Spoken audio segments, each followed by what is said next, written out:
Researchers at the Robotic Systems Lab at the Swiss Federal Institute of Technology gave the ANYmal an upgrade. It's wheels! Just wheels. The quadrupedal robot now has actuated wheels, so it not only walks, but it drives, and it knows which one is the best mode of transportation. The new work uses the onboard sensors to choose between leg and wheel functionality, or a combination of the two, to rapidly and autonomously map and traverse long distances and difficult terrain. The researchers call it Hybrid Locomotion for wheel-legged robots. And it kind of looks like that guy still hanging on to rollerblades. You know, like he just hit the gravel, but he's like trying really hard to stay upright.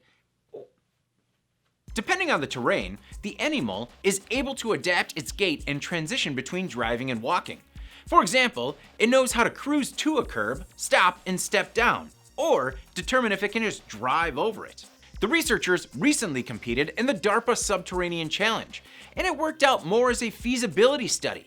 During the challenge, the robot rapidly mapped, navigated, and explored dynamic underground environments in an old mine in Pittsburgh. Next, the team is looking forward to competing in the urban circuit of DARPA's Subterranean Challenge, where they believe that their wheeled-legged ANYmal will stand out as it navigates man-made underground environments like municipal infrastructure and mass transit.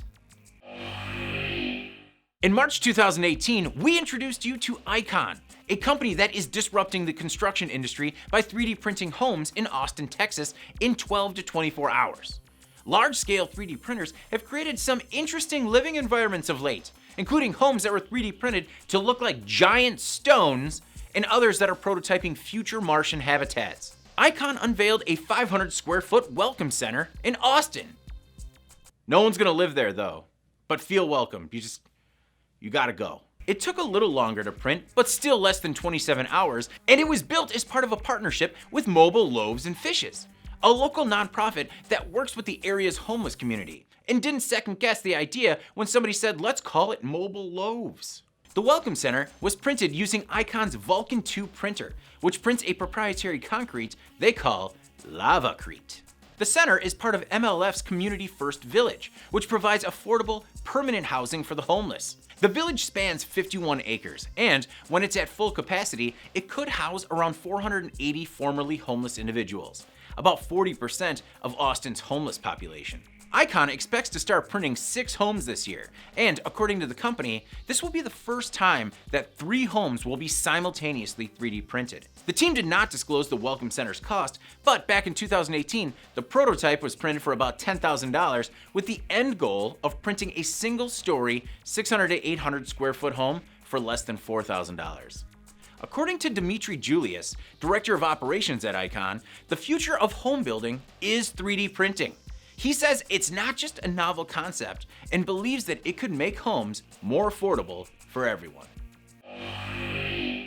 A team of researchers from the University of Stuttgart and Swiss Federal Institute of Technology Zurich has built a nearly 46-foot tall tower out of shape-shifting wood. Bit of a departure from affordable housing. This one's tall, expensive, and no one lives there. Urbach Tower in Germany was built as a tech demonstration using cross-laminated timber made with a new self-shaping manufacturing technology. In the timber business, moisture is a problem. It causes cracks and deformation and has to be closely monitored and controlled.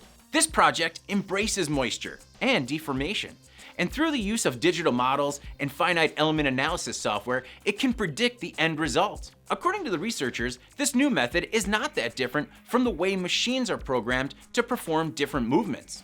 These wood parts can be programmed to transform into predetermined shapes. Wood can already be shaped, but it's an energy-intensive mechanical forming process that requires heavy machinery. This shape change is driven only by the wood's characteristic shrinking as it loses moisture.